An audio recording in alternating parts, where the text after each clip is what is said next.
गुवाहाटी विश्वविद्यालय सीकर द्वारा निर्धारित पाठ्यक्रम बीए पार्ट फर्स्ट हिंदी साहित्य में कथा संग्रह की पुस्तिका में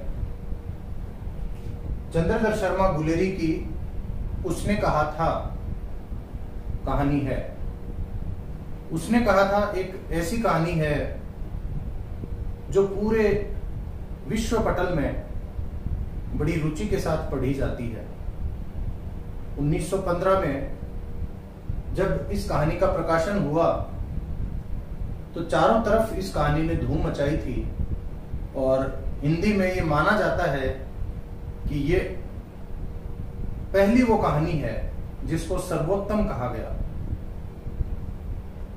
निश्चित रूप से बहुत सारी हजारों कहानियों में जो कहानी सर्वोत्तम के दर्जे पर जाती है उसमें बहुत सारी विशेषताएं होती ही हैं, इसमें कोई दो राय नहीं।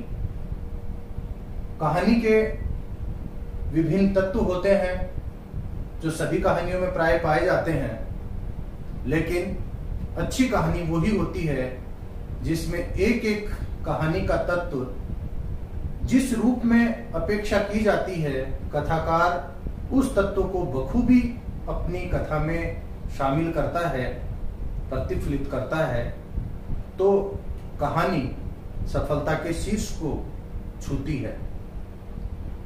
ये एक ऐसी कहानी है जिसकी सबसे पहले मैं मूल संवेदना की बात करूं कि इस कथा में ऐसा क्या है जो हर किसी पाठक के हृदय पटल तक, मनोमस्तिष्क तक पहुंच गया। तो इस कहानी के जो मुख्य पात्र हैं लहना सिंह, वो एक ऐसा चरित्र है, ऐसा उदात्त चरित्र है जिसको देखकर, जिसको सुनकर और इस कहानी से हर कोई प्रभावित हो गया। लहना सिंह एक ऐसे चरित्र के रूप में इस कहानी में पेश किया गया है कि कुछ लोग दुनिया में इस तरह के भी होते हैं जो किसी के द्वारा दिए गए दायित्व को निभाने में कोई कोर कसर नहीं छोड़ते, चाहे उनको अपने प्राण ही न्यौछावर क्यों न करने पड़े। लहना सिंह ने इस कहानी में ऐसा ही किया है। मैं सबसे पहले कहानी के तत्वों की बात करूंगा। कहानी में हर किसी एक कहानी में कोई न कोई शीर्षक होता है और अच्छा शीर्षक वही माना जाता है जिसको पढ़ते ही हमारे हृदय में उस कहानी को पढ़ने के प्रति जिज्ञासा पैदा हो जाए, अर्थात हम उस कथा को बिना समय गंवाए तुरंत पढ़ना चाहें, वो ही शीर्षक अच्छा माना जाता है। जब हम कभी किसी कथा संग्रह में से ये तय करते हैं कि इन कहानियों में से सबसे पहले मुझे कौन सी कहानी पढ़नी है, तो उसमें शीर्षक ही हम सबसे पहले देखते हैं और जो शीर्षक हमें सबसे अधिक प्रभावित करता है हम सबसे पहले उसको ही पढ़ना चाहते हैं। इस कहानी का जो शीर्षक है उसने कहा था, एक ऐसा शीर्षक जो कौतूहल पैदा करता है कि किसने कहा था, क्या कहा था, किसको कहा था, किसको कहा होगा, क्या कहा होगा, अर्थात बहुत सारे सवालों की एक श्रृंखला हमारे या पढ़ने वाले के मनोमस्तिष्क में आ जाती है। चंद्रधर शर्मा गुलेरी जो बहुत अधिक वर्षों तक हमारे बीच नहीं रहे, मात्र 39 वर्ष की उम्र में इनका देहावसान हो गया था। आप राजस्थान में जयपुर से ही हैं। आपने इस कहानी के माध्यम से हर किसी राजस्थान वासी के ही नहीं बल्कि पूरे देश में एक अमिट छाप आपने छोड़ दी है।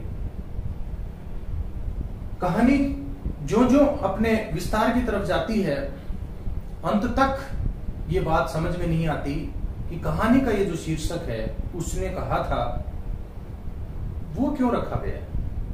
लेकिन जब कथा का अंत होता है और अंत में लहना सिंह विभिन्न घटनाओं के माध्यम से अंत में मौत के मुंह में पहुंच जाते हैं, तब वो इसका पटाक्षेप होता है और शीर्षक वहां सिद्ध होता है कि इस कहानी का उसने कहा था से अच्छा कोई शीर्षक हो ही नहीं सकता। यदि उद्देश्यों की बात करें तो किसी भी रचना में, किसी भी साहित्यिक कृति में बहुत सारे उद्देश्य होते हैं।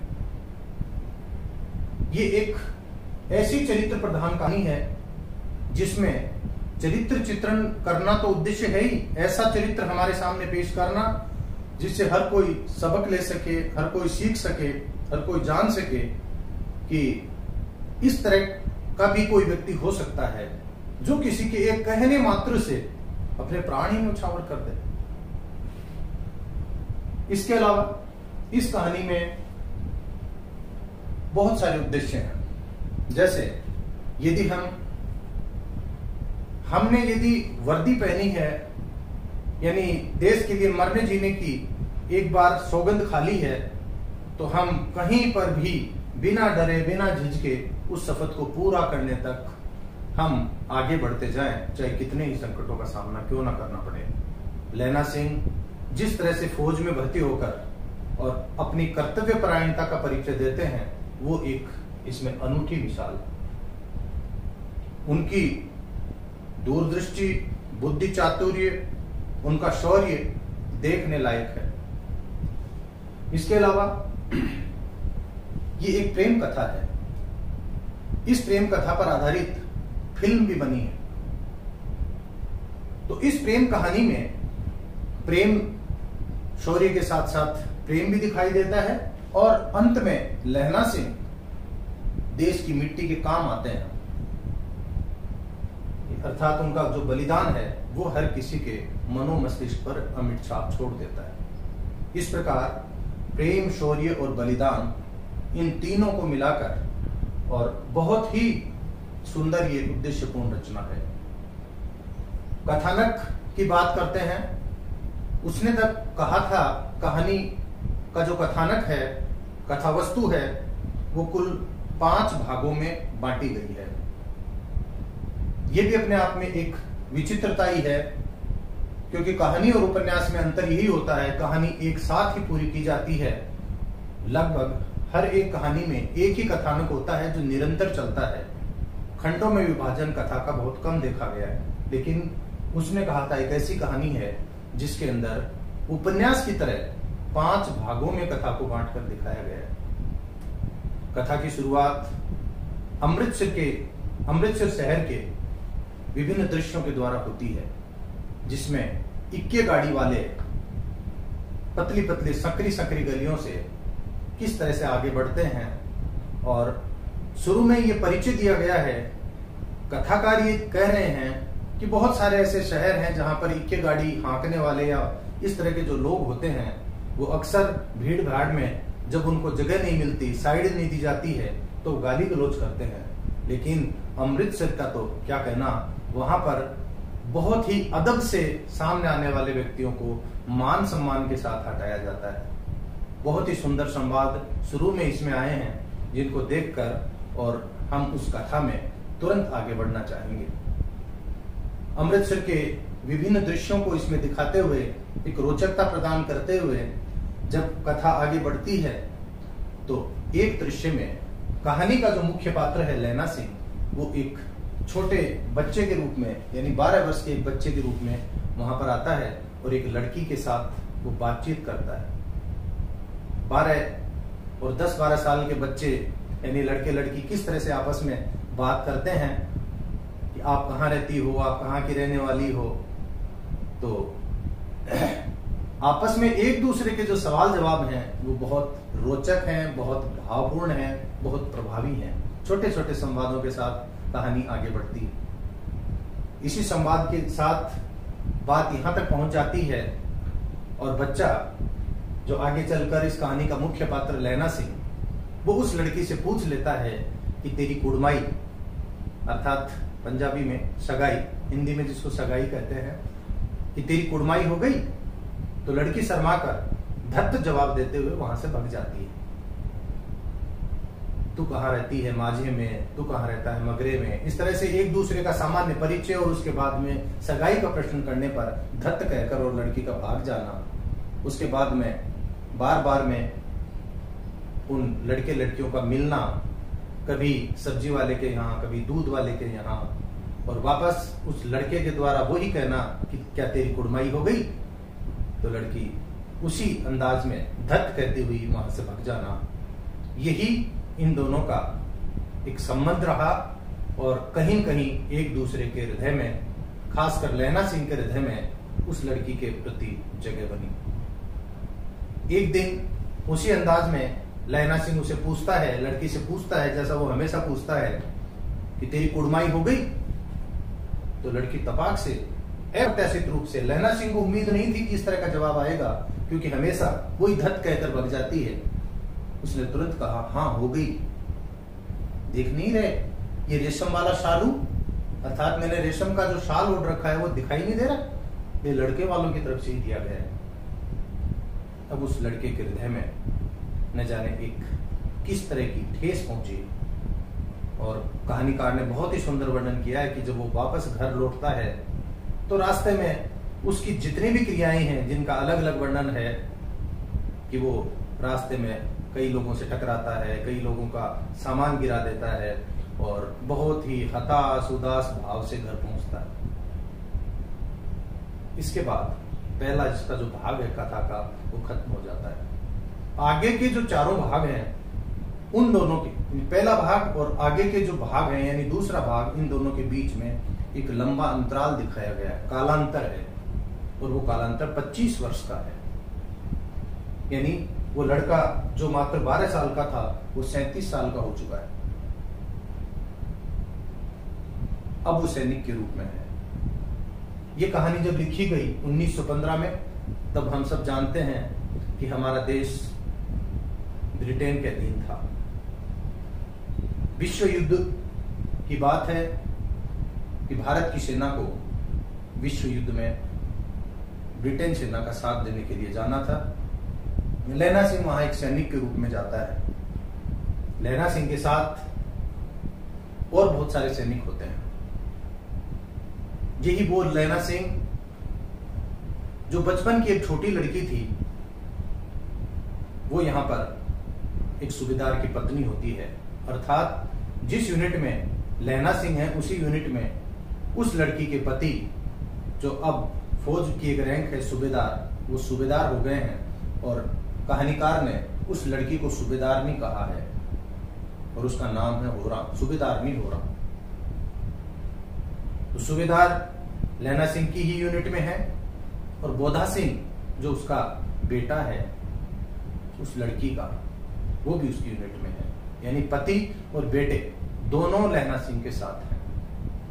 भीषण युद्ध चल रहा है। युद्ध के विभिन्न दृश्यों का बहुत ही सुंदर वर्णन इस कहानी में है कि कितनी हाड़ कंपा देने वाली सर्दी के बीच ये सैनिक लड़ रहे हैं, और किस किस तरह की चुनौतियों का ये सामना कर रहे हैं। इन सारी चुनौतियों के बीच हम देखते हैं कि लैला सिंह कहीं पर भी विचलित नहीं होता है, कहीं पर भी उसके व्यवहार में कोई अंतर नहीं आता है, और वो लगातार अपने साथियों के साथ कंधे से कंधा मिलाकर बहुत कुशलता से युद्ध लड़ रहा होता है। इस दौरान सूबेदारनी होरा, जो लैला सिंह की अभी भी कल्पनाओं में है, वो उसे दायित्व सौंपती है कि अब बहुत मुश्किल हो गया है, क्योंकि पहले के युद्धों में हम जानते हैं कि बहुत अधिक व्यक्ति मारे जाते थे। तो पत्नी के रूप में और मां के रूप में, दोनों रूपों में यहां पर सूबेदारनी हो रहा है। निश्चित रूप से वो युद्ध से प्रभावित महिला है, तो उसकी जो छटपटाहट है, उसकी जो चिंता व्यग्रता है, उससे परेशान होकर वो लैला सिंह को निवेदन करती है, आग्रह करती है कि आप इनकी रक्षा करना।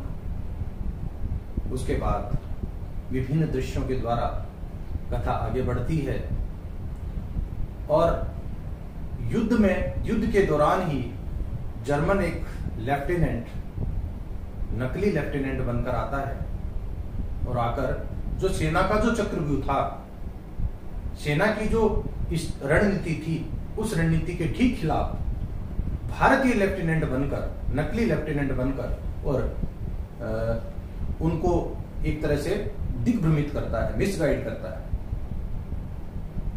लहना सिंह को शक हो जाता है, क्योंकि लहना सिंह बहुत कुशल सैनिक है। युद्ध नीति के खिलाफ वो बातें उसकी लगती हैं कि ऐसा हमारा अफसर हमें इस तरह से क्यों बताएगा, ये कहीं कोई नकली व्यक्ति तो नहीं है। तो बातों ही बातों में विभिन्न सवालों के द्वारा और अपने बुद्धि चातुर्य से, अपनी कुशलता से उस जर्मन लेफ्टिनेंट को इस ढंग से सवाल दागता है, उस पर बहुत सारे उस पर प्रश्न करता है कि वो अंत में पकड़ा जाता है और अचानक उस पर फायरिंग शुरू होती है, लड़ाई शुरू होती है और वो जर्मन लेफ्टिनेंट मार गिराया जाता है। उसके बाद में पूरे योजनाबद्ध तरीके से उस लेफ्टिनेंट के साथ चारों तरफ से चक्रव्यूह बनाकर जो जर्मन सैनिक आ रहे थे उनके और लहना सिंह, बोधा सिंह, वजीरा सिंह और ये जो पूरी टीम थी, सूबेदार आदि, उन सब के बीच जमकर युद्ध होता है और उसमें लहना सिंह को गोली लग जाती है। इससे पहले जो सूबेदारनी होरा का बेटा है बोधा सिंह, उसको बुखार हो रहा है। हाड़ कंपा देने वाली सर्दी में केवल सैनिकों के पास एक एक कंबल है और वो अपना कंबल, बोधा सिंह को जबरदस्त ज्वर चढ़ा हुआ है, उसे बहुत अधिक सर्दी लग रही है। तो लहना सिंह त्याग और समर्पण और अपनी कर्तव्य निष्ठा इस रूप में बता रहा हूं कि उसको कर्तव्य माना कि ये मेरा फर्ज है, मैंने वादा कर लिया है कि मैं रक्षा करूंगा, तो ये मेरा कर्तव्य बन जाता है कि मैं इसकी रक्षा करूं, बोधा सिंह के प्राण बचाऊं। तो अपना कंबल भी उसको दे देता है, उसकी प्राण रक्षा होती है। और इधर गोली लगने के बावजूद जब युद्ध रुक जाता है और एक एक सैनिक को जब उठाया जा रहा है, उस समय लहना सिंह बहुत अधिक घायल है, उसकी जांघ में जबरदस्त गोली लगी हुई है, लेकिन मिट्टी बार बार में उस घाव पर मिट्टी पूर कर और उस घाव को छुपा रहा है और खुद नहीं जाकर और सूबेदार को पहले वहां से रवाना कर रहा है।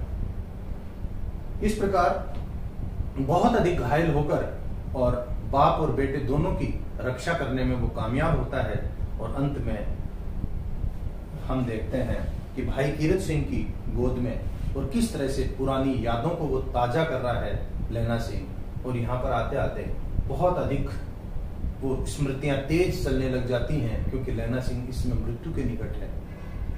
और कथाकार ने लिखा है कि मृत्यु के निकट कोई भी जब होता है तो स्मृतियां बहुत तेज हो जाती हैं।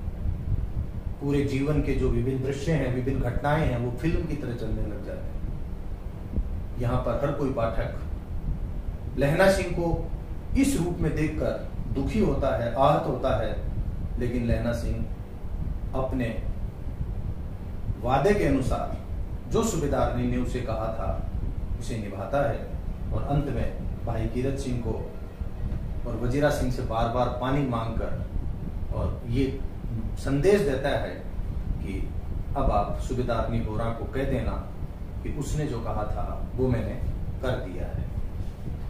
इस प्रकार लहना सिंह की मृत्यु होती है और मृत्यु के साथ ही कथा का अंत हो जाता है।